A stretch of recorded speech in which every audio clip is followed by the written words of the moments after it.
I bet you didn't know this about mermaids. Their origin story goes back thousands and thousands of years. That's just crazy. Hello, everyone, and welcome back to the podcast, The History Of. I'm your host, Ria St. John, and on today's episode, we're going to talk about mermaids. And this isn't just any story.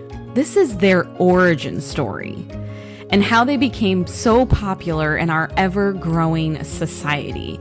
And there's lots of questions on whether or not mermaids are even real. In fact, people claim to have spotted mermaids as recently as about 10 years ago.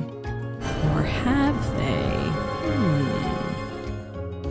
they? Well, we're going to talk about all that and more on today's episode. But before we get started, please like, subscribe, and share if you're so inclined.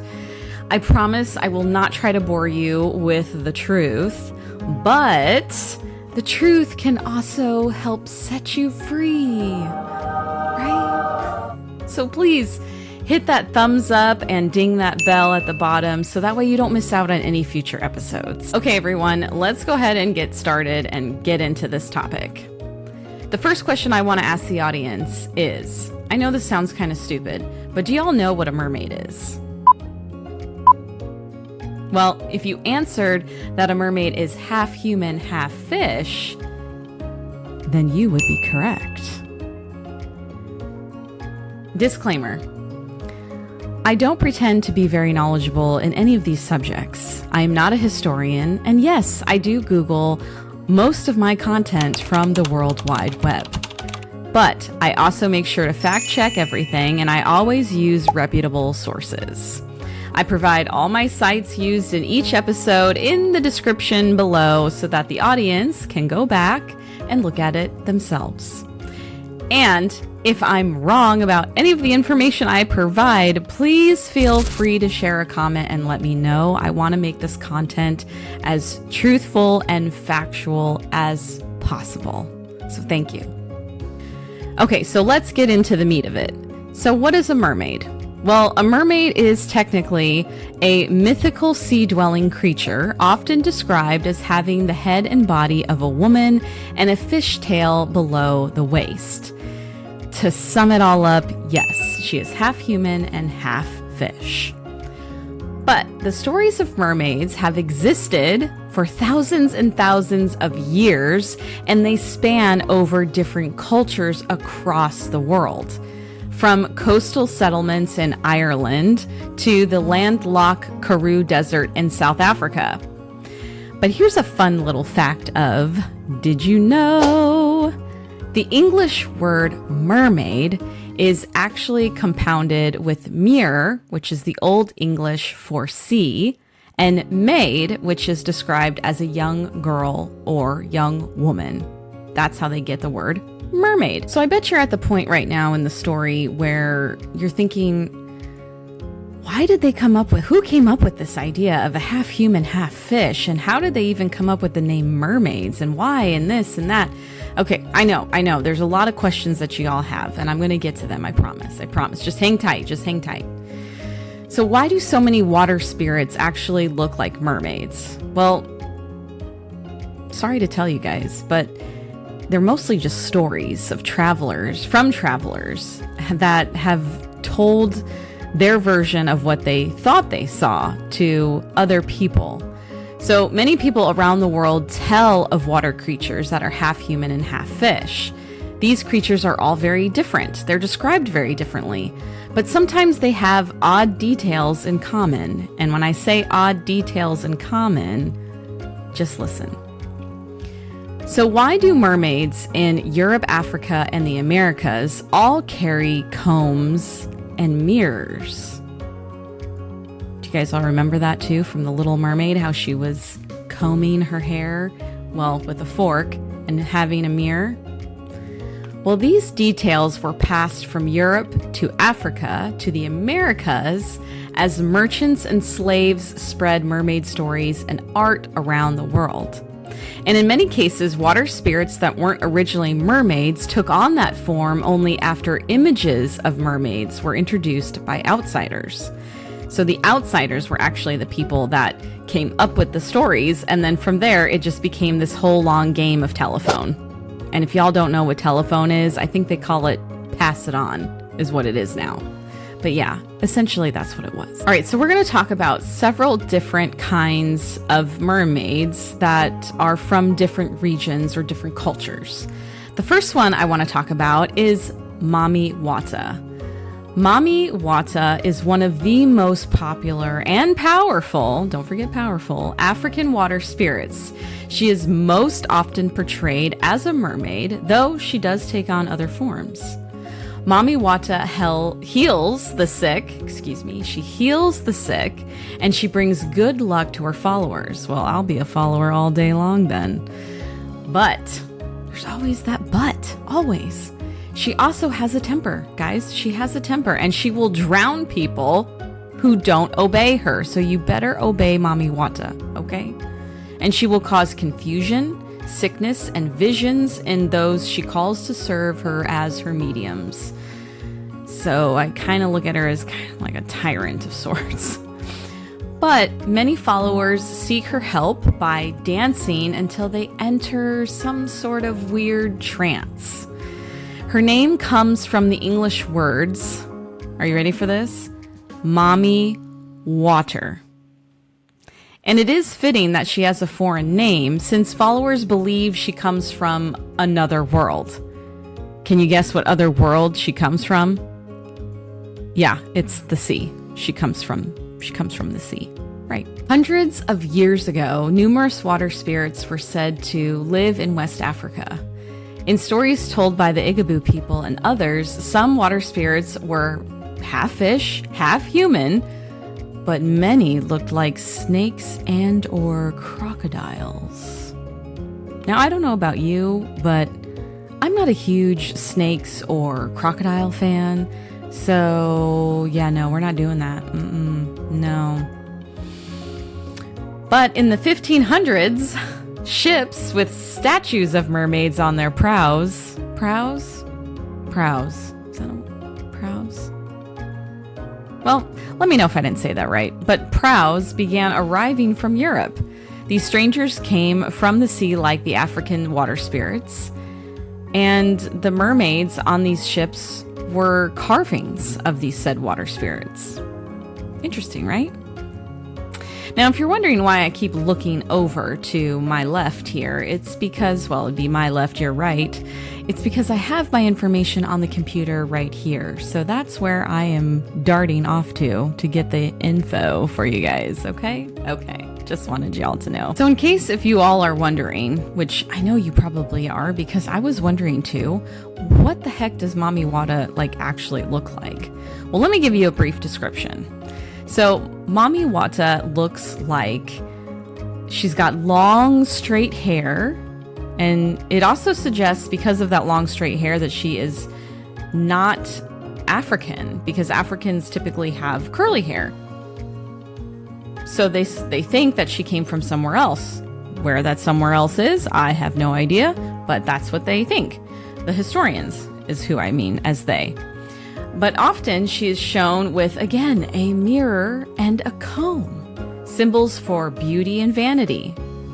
I mean, I guess that's universal, right? That's from thousands of years ago.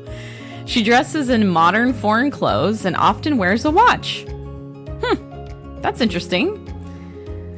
And she holds a snake. Many African water spirits were snakes before the mermaid image became popular, so that makes sense. It kind of evolved into this mermaid from a snake. Mami Wata sometimes lures people underwater to their death, though some come back as her mediums with special powers, which, let's just call them, what do they call them? Oh, yeah, they call them, groupies. Yes, let's be a groupie, right? I want some powerful, magical powers. That sounds amazing. People often paint the pictures of Mami Wata on the walls of lottery parlors in hopes that she will help them win money. Well, Good luck, guys. You're going to need all the help you can get. So most pictures of Mami Wata today are based on a version of this European print. And the European print I will put right here so you can see what I'm talking about. The original was a German print of a Samoan snake charmer made in the 1880s. But when it first appeared in Africa, many thought it was a picture of Mami Wata because snakes were already linked with water spirits. And the green background kind of looked like water. So naturally, they just put two and two together. Also, since most African art shows the whole body, she seemed to be kind of hiding her tail. Now that we've talked about Mami Wata, we're going to talk about another type of mermaid, which is called La Siren. The mermaid La Siren is a powerful water spirit popular in the Caribbean islands and parts of the Americas. Like European mermaids and the African mermaid water spirit Mami Wata, which is what we just talked about, La Siren holds a mirror, yet again, to admire herself and comb her long, straight hair. La Siren's underwater world is known as the back of the mirror, and her mirror is a symbol of the boundary between the two worlds. Okay. Followers of La Siren say she takes them below the water to her world, and then they return with special new powers. Some women become voodoo priestess this way. Oh, jeez. I mean, it doesn't talk about death, so that's good, but still, interesting. Very, very similar, if you've noticed the similarities. The story of La Siren blends African and European mermaid stories with Caribbean culture. When African slaves were brought to the Caribbean, they took their stories with them, as most people would, right? In Haiti, La Siren is part of the voodoo tradition, and her followers appeal to her for help in voodoo ceremonies, where the mermaid spirit may enter the body of a female follower and bring good luck with work, health, money, and love. So here's some background on La Siren. She's dangerous, but very alluring. The name La Siren comes from the French word siren, meaning mermaid. In Greek myth, the sirens were bird women who called out to sailors, luring them to smash their ships on the rocks. In Homer's Odyssey, a Greek epic dating to at least 800 BC, before Christ, the hero Ulysses, I can't ever say his name, gosh darn it, it's Ulysses.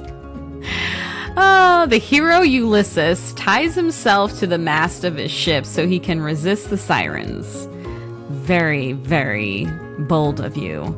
In the last 1,000 years, the siren story became mixed with the European mermaid story, and mermaids are now sometimes called sirens. So that's where that comes in, guys. If you ever wondered, like, what was the difference between mermaids and sirens? Is there really a difference? Just depends on what part of the continent you're on. Hot, cold, and in between. In Haiti, the mermaid La Siren is one of 3 powerful female water spirits. Sometimes they're considered sisters, who are honored in shrines. One sister is cool, calm, and seductive. The other is hot, passionate, angry, and strong. Sorry. La Siren's personality is a blend of these opposites. Sounds like me. Just kidding.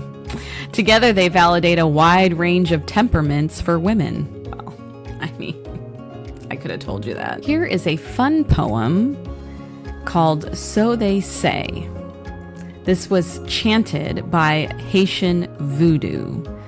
This is what they would say to La Siren. The mermaid, the whale, my hat falls into the sea. I caress the mermaid. My hat falls into the sea. I lie down with the mermaid. My hat falls into the sea. The end.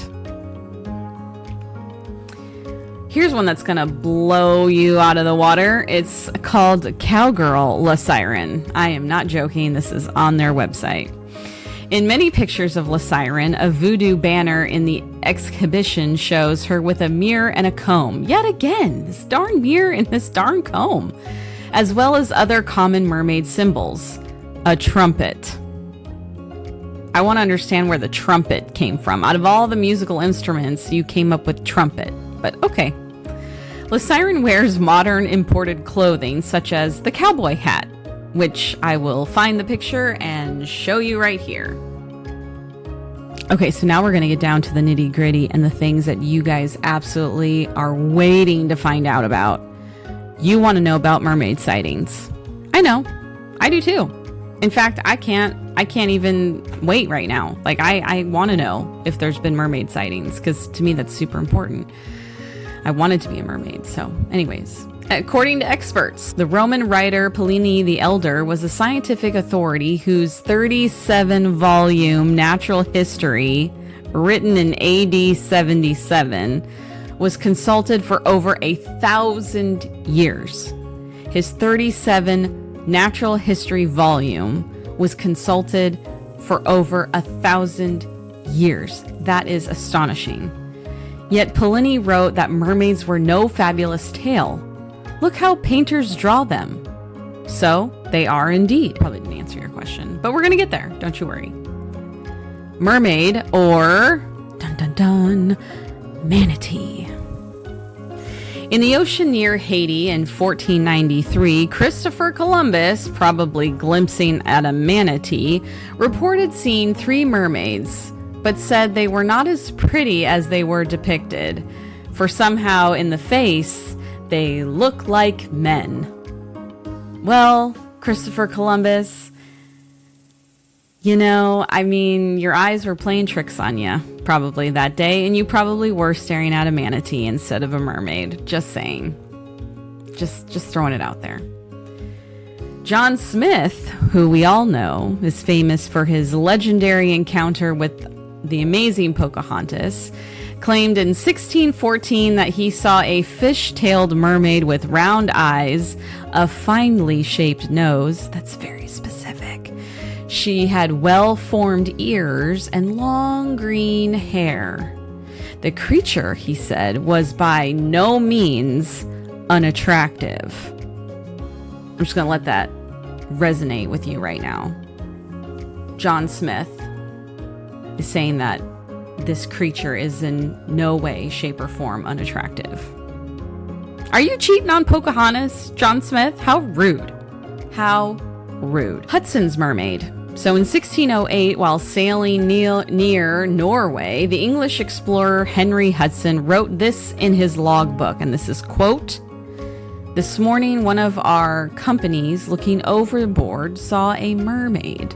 From the navel upward, her back and breasts were like a woman's, her body as big as one of us, her skin very white, and long hair hanging down behind, of color black. In her going down, they saw her tail, which was like the tail of a porpoise, and speckled like a mackerel." Again, very, very specific. Did they really see a mermaid? Or did they just see another version of a different fish? I don't know. I'm going to leave that up to you guys to decide. But now we've reached the 20th century sightings, so right in our wheelhouse. Let's see what this says.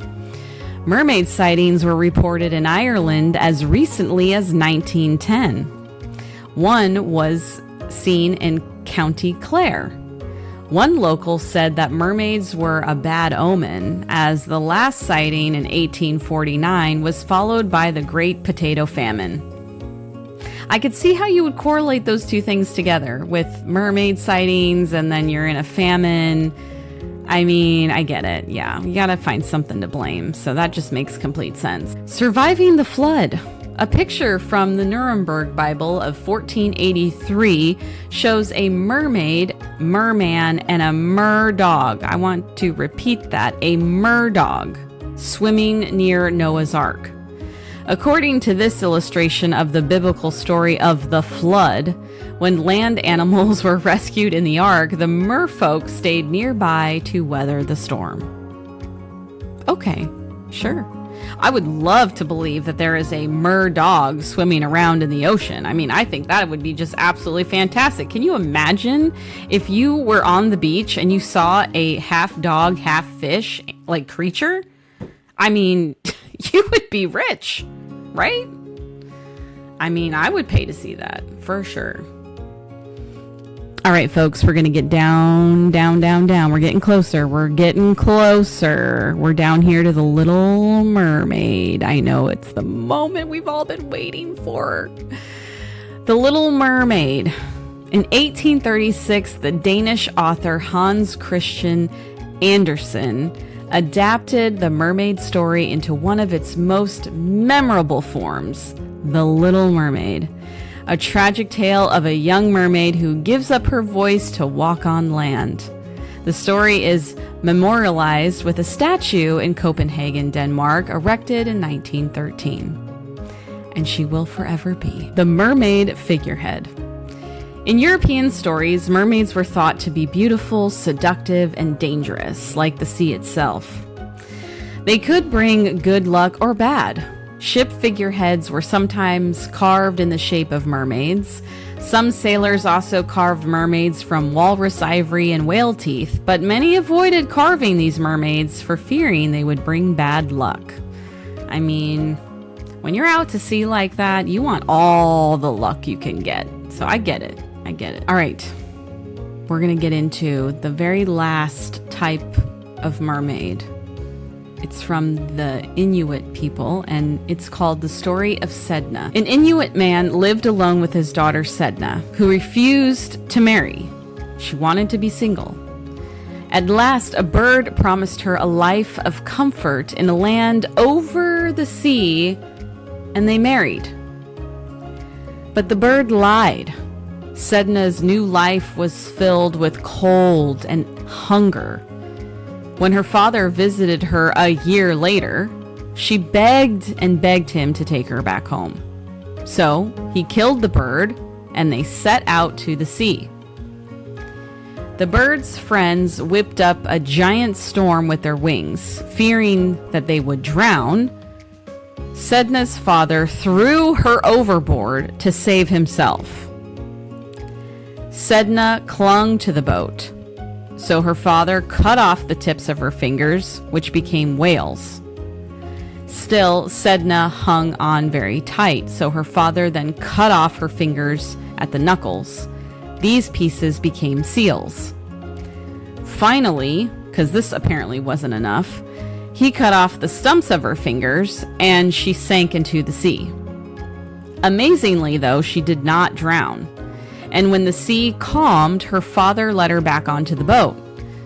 But I would have been pissed, and it sounds like Sedna was. So she swore revenge, and when she got home, she made her dogs chew off her father's hands and feet. Good for you, Sedna. I'm on your side. That is absolute crap that your father would treat you like that, so good for you. Her father put a curse on them all, and the earth opened and swallowed them. Since then, they have lived in the underworld. Sedna is now honored as the mother of all sea mammals, and she's the guardian spirit of the Inuit people. Here's some fun facts of Did You Know About Mermaids? Do you know what a Fiji mermaid is? Of course not. Who would know that? I mean, I didn't know that until I did this. But a Fiji mermaid is basically if you take the head and torso of a monkey and the tail of a fish and you sew those together, that becomes what they call a Fiji mermaid. And apparently people have been making these fake mermaids for at least 400 years.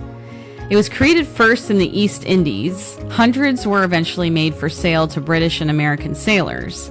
The most spectacular mermaid hoax was pulled off by none other than the famous showman P.T. Barnum.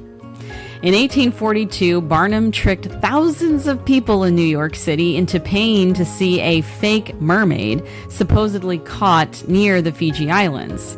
The name Fiji Mermaid is now used for all such manufactured mermaids. Fun fact. And if that wasn't crazy enough, Barnum's great hoax. In 1842, New York newspapers announced that a mermaid had been caught near the Fiji Islands in the Pacific. In fact, circus founder P.T. Barnum had rented the fake mermaid from a fellow museum owner in Boston. To attract an audience for the dried, shriveled monstrosity, Barnum gave out 10,000 handbills with pictures of mermaids that looked like beautiful young girls. First of all, let's talk about beautiful young girls. Like, how young are these girls? Are these like minors? Because that's a problem. Horrified visitors instead found that the Fiji lady is the very incarnation of ugliness, as one newspaper had put it. The Fiji mermaid looks like a head of a monkey and the tail of a fish. The body may contain fish bones, jaws, and spines, or something I cannot pronounce, but it doesn't sound very appealing. But yeah, it's not appealing. And apparently this hoax still lives on to this day. In 2005, photographs of phony mermaids circulated widely on the internet. The manufactured mermaids supposedly washed up on a beach in India in the wake of the devastating tsunami that occurred in the Indian Ocean on December 26, 2004. The original Fiji mermaid, famously made by P.T. Barnum, is believed to have been destroyed in a fire, but some people think this may not be. More than 100 years old, it was rediscovered in a museum collection in 1973. Some scholars connect it to Barnum, but its exact origins are unknown. And if you want to know what a yak-yak is, just stick around for this. So yak-yaks. In Australia, the First Nations people speak of ancient spirits that made the land, the trees, the animals, and that still live in sacred water holes. Some of these spirits being called yak-yaks. They look like mermaids. They're young women with fish tails and long hair resembling strings of seaweed or green algae. And some say they grow legs at night to walk on land. Similarities all around, you guys. Or they even fly around in the form of a dragonfly. That's new. Yak-yaks have the power to give life. Just going near a yak-yak's watering hole can make a woman pregnant. Yeah, we're going to stay far enough away from that. I have 3 children and I am good to go.